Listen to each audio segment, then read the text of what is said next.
মেয়েটা বাবার কাপড়ের কাপড় ধরে টানে আর বলে, আব্বু তুমি কেন উঠো না গো আব্বু?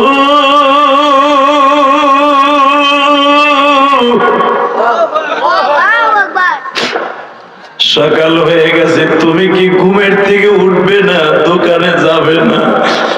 মেয়েটা বাবার কাপড়ের কাপড় ধরে টানে আর কাঁদে।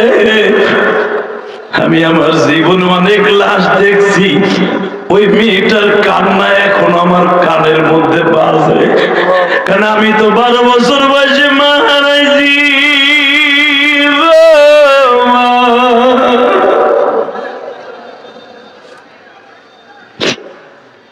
এই ভোলা বোরহানুদ্দিন আমার মতো বয়সে কে মা হারাইছে আমি জানি। যুবক ভাই, এখন দিনটা নরম করে কাঁদবা, কার জীবন কখন শেষ হয়ে যাবে কেউ জানে না, ঠিক না বেঠিক? তোমার মতো কত যুবক গাড়ি অ্যাক্সিডেন্টে মারা যায়, তোমার মতো কত যুবক হঠাৎ করে স্ট্রোক করে মারা যায়। এই যে করোনা চলে গেল, আমি তোমাদের কাছে একটা বাস্তব কথা বলে দিয়ে যাই। ইউটিউবে তোমরা শুনছো, যাত্রাবাড়ি আল্লাহর এক বান্দা মাছের আড়ত ছিল, বাবা মাউতাইল যাত্রাবাড়ি, নাম শুনছেন না আপনারা? এই যাত্রাবাড়ি আমার একটা ভক্ত ছিল আপনাদের মতো। বাবা, যদি আপনার আমার ভক্ত না হইতেন, ইউটিউবে যদি ওয়াজ না দেখতেন, আমার দাওয়াত দিতেন না আমি জানি। কারণ আমার বাড়ি ঢাকা কেরানীগঞ্জ, জন্মস্থান গোপালগঞ্জ। আমার আপনি চিনতেন না, কারণ আপনার এলাকায় এত বক্তা আছে কল্পনার বাহিরে, তাদের রাইকে আপনারা আমার দাওয়াত দিতেন না, এটা আমি জানি। হয়তো আমার ওয়াজ ভালো লেগেছে, আল্লাহ ভালো লাগাইছে বিদায় আমার দাওয়াত দিয়েছেন। বাজার এরকম আমার হাজার হাজার ভক্ত, লক্ষ লক্ষ ভক্ত ওলামা একরামের বাংলাদেশে আছি। বাজার এখন গায়কের চাইতে, নায়কের চাইতে, তাদের ভক্তর চাইতে আলেমদের ভক্তের সংখ্যা এখন বেশি। আমার যুবক ভাইরা এখন গান শুনে, আওয়াজ শুনে, গজল শুনে। এই জন্য দেখবেন টিকটকাররা আমাদের ওয়াজ দিয়েও টিকটক বানায়। কথা বল না, জোরে কোন? আমাকে ওয়াজ দিয়ে টিকটক বানায় না? হঠাৎ করে আমার পিএস একদিন আমার দেখা কয়, দেন হুজুর আপনার এক ওয়াজ দিয়ে দেখছে কি বানাইছে। কুত্তা আছে খেতার মধ্যে, ওই সেরি আমার ওয়াজ দিয়ে টিকটক বানাইছে। তাহিরির জ্যাকেট দিয়ে ডিজি বানাইছে, ডিজি। নাউজুবিল্লাহ বলেন না? জুতার বাড়ি হারামি তোর কপালে।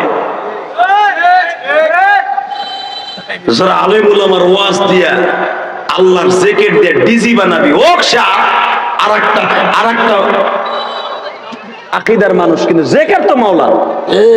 কথা বল না কেন? আল্লাহর জ্যাকেট দিয়ে ডিজির ভিতরে সামলায়া মনে রাখবি, তুই জাহান্নামের মধ্যে ডুববি, কোন সন্দেহ নেই। কষ্ট হইতেছে? আর মাত্র 3 মিনিট কথা বলবো।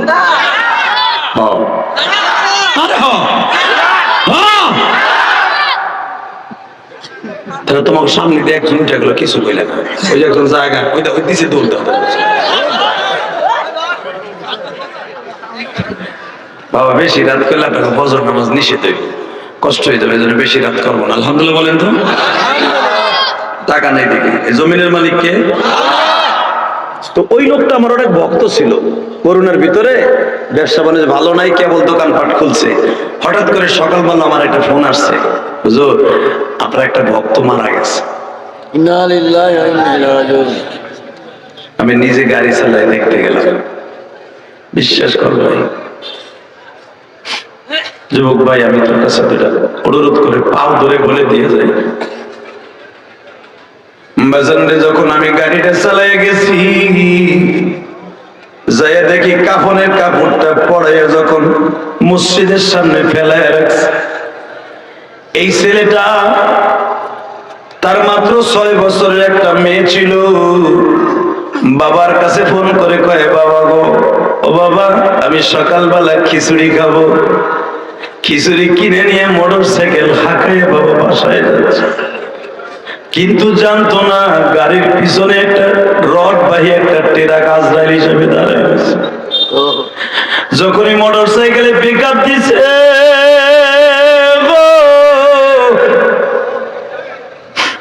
পিছনের দিকে এমন জোরে টেরাকে ধাক্কা দিছে, সামনে আইল্যান্ডের সাথে লাইগে বাবা মাথার মগজ পড়ে রয়েছে। ট্রাক শুধু ধাক্কা দিয়ে ফেলাই দিয়ে যায় না, নিয়ন্ত্রণ হারাইয়া পুরো লাশটারে বাইটে ফেলছে। মাথার মগজ এক জায়গায়, নাড়ি বুড়ি গুলো আর এক জায়গায়। এ ভুলার যুবক ভাইরা, আজকে 27 ডিসেম্বর আমার মাওলারে দেখাইয়া দাও গো। তুমি আমার মাওলার পাগল, দুনিয়া আসার সিরিয়াল আছে, যাওয়ার সিরিয়াল নাই গো। আজকে 27 ডিসেম্বর তুমি আল্লাহরে দেখাও।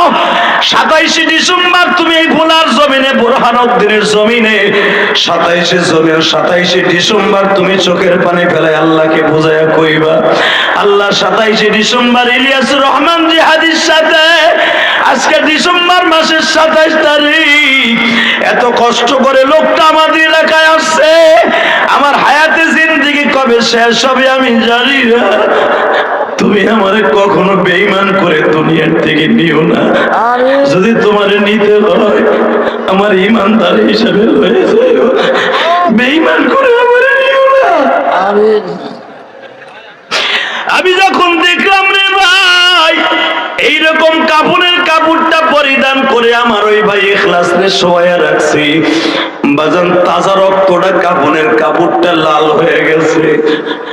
আমি দেখতেছি মাথাটা বাবা চাউতে শেষের মতো সেইসা গেছি।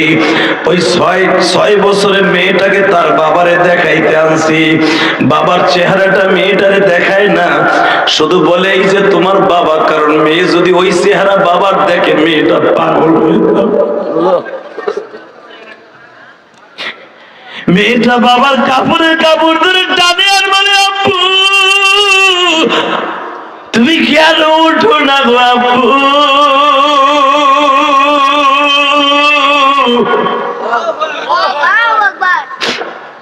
সকাল হয়ে গেছে, তুমি কি ঘুমের থেকে উঠবে না, দোকানে যাবে না? মেয়েটা বাবার কাপড়ের কাপড় ধরে টানে আর কাঁদে।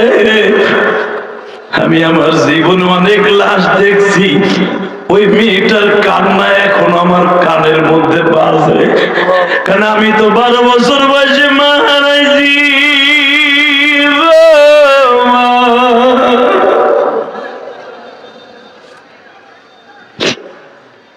এই ভোলা বুরহানুদ্দিন আমার মতো বয়সে কে মা হারাইছে আমি জানি। আমিও যখন আমার মাকে কবরে দেখছি যুবক রে, আমার আলিম ভাইরা, আমিও দেখছি আমার মায়ের কাপড়ের কাপড়টা রক্তে ভিজে।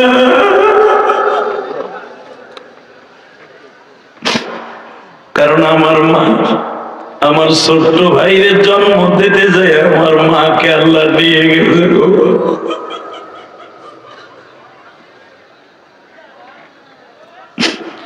এই দুনিয়ায় যার মা ওর মতো দুঃখ কেউ নাই।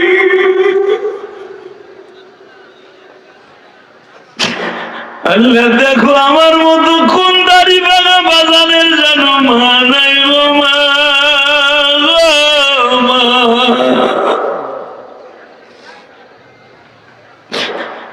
আমার কোন আলেম ভাইয়ের যেন বাবা নাই।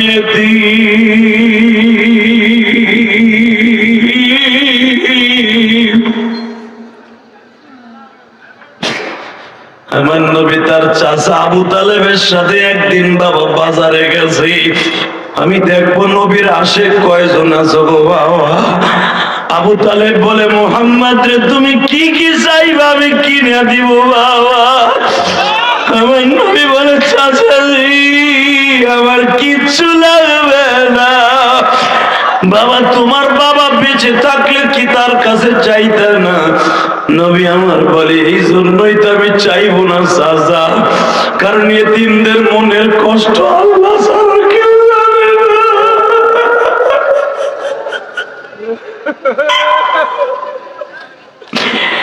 এতিমের জ্বালা এতিম ছাড়াই, এতিমের জ্বালা এতিম ছাড়া কেহই জানে না।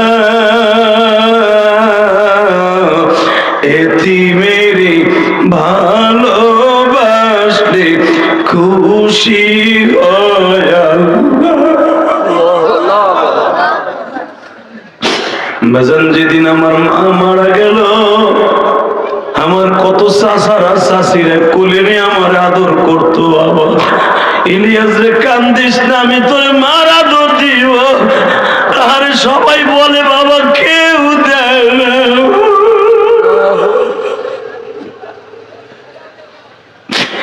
তোমাকে এই গ্রামের কত এতিম ছেলে আছে, মেয়ে আছে, তাদের মনের কষ্ট আল্লাহ ছাড়া কেউ জানে না গো বাবা।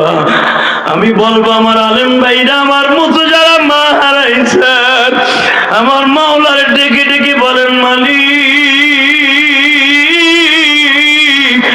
জিহাদি সাহেবের মতো আমিও তো মা হারাইছি।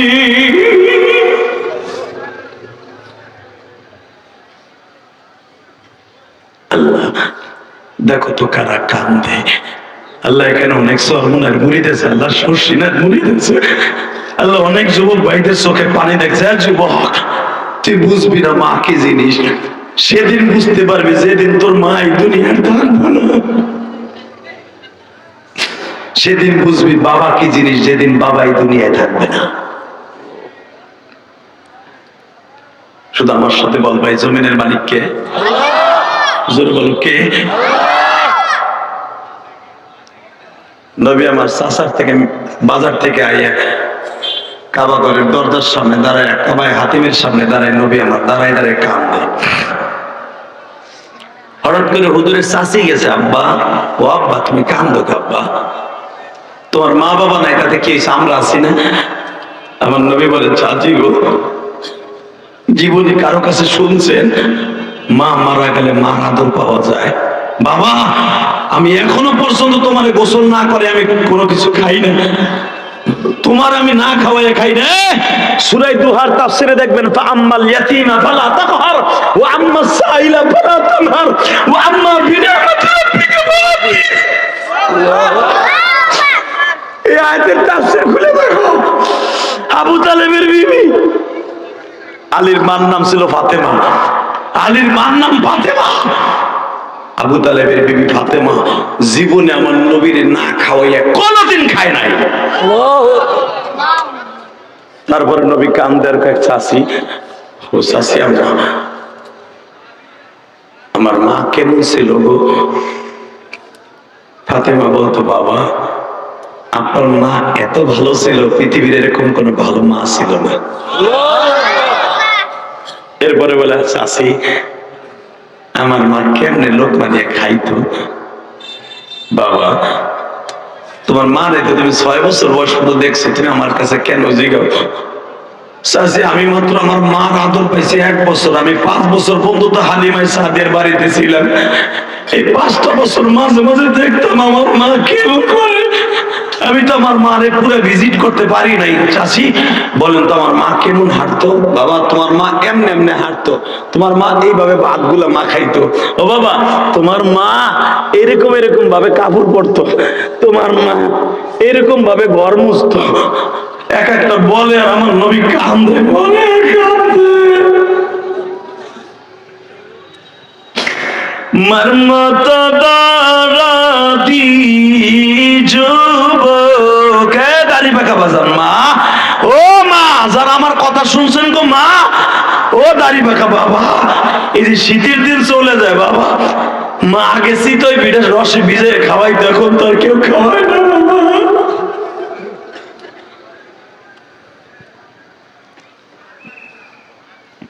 যারা মার জন্য কাঁদবেন, এই মাঠটা ছাড়ার আগে আপনার মায়ের কবরটা জান্নাতের টুকরা হয়ে যাবে। আল্লাহু আকবার বলতে পারেন না? বাজান মার জন্য কান্দার দরকার আছে না? আছে। আমি ইলিয়াসুর রহমান যাই তোমাকে বন্ধু বানায় দেবো, কেউ মাঠটা ছাড়িস না। আমার ইচ্ছা করলেও তোরা সারা জীবনে আনতে পারবি না। আমার এই 25 বছরের জীবনে ভোলা বোরহানের দিন মাত্র 3বার আসলাম।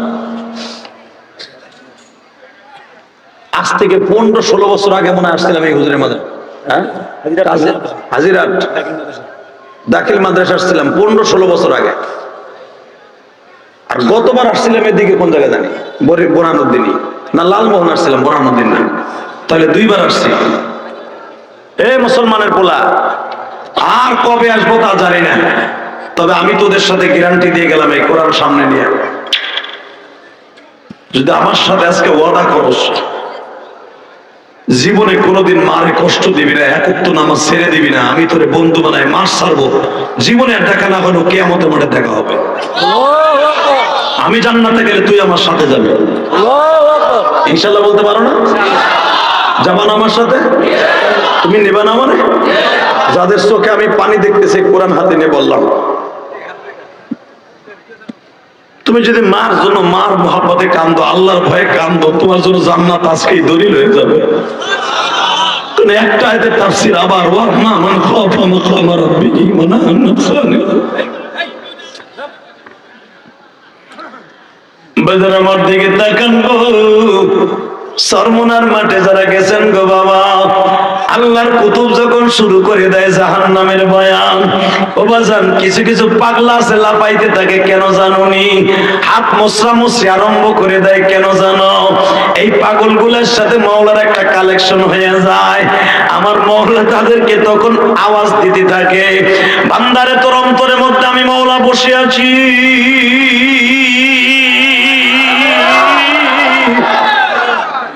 মনে হয় ওই পাগলার কাছে জাহান্নামের আগুন তখন থাবা মারতে থাকে বাবা। তখন ওই পাগলা লাফালাফি আরম্ভ করিয়া দেয়, পাগলার 4-5 জন চাইপাও রাখতে পারে না রে যুবক।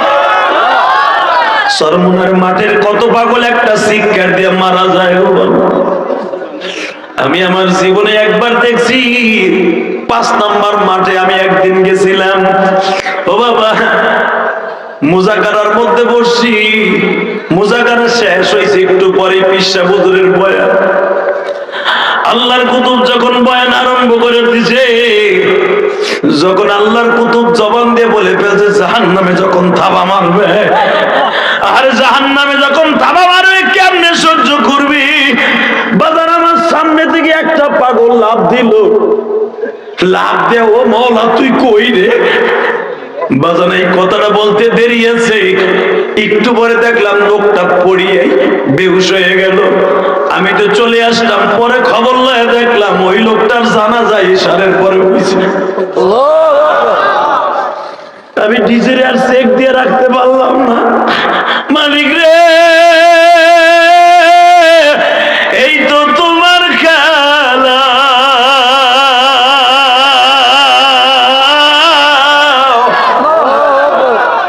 ওই লোকটা যে তোমারে মওলা কই একটা শিক্ষার দিয়ে বেহুশ হয়ে গেল, আর হুশ না ফিরিয়া তুমি তারে লইয়া গেলা এমন একটা জায়গায় জানাজা হইল, লক্ষ লক্ষ মানুষের জানাজাই পাগলার কবর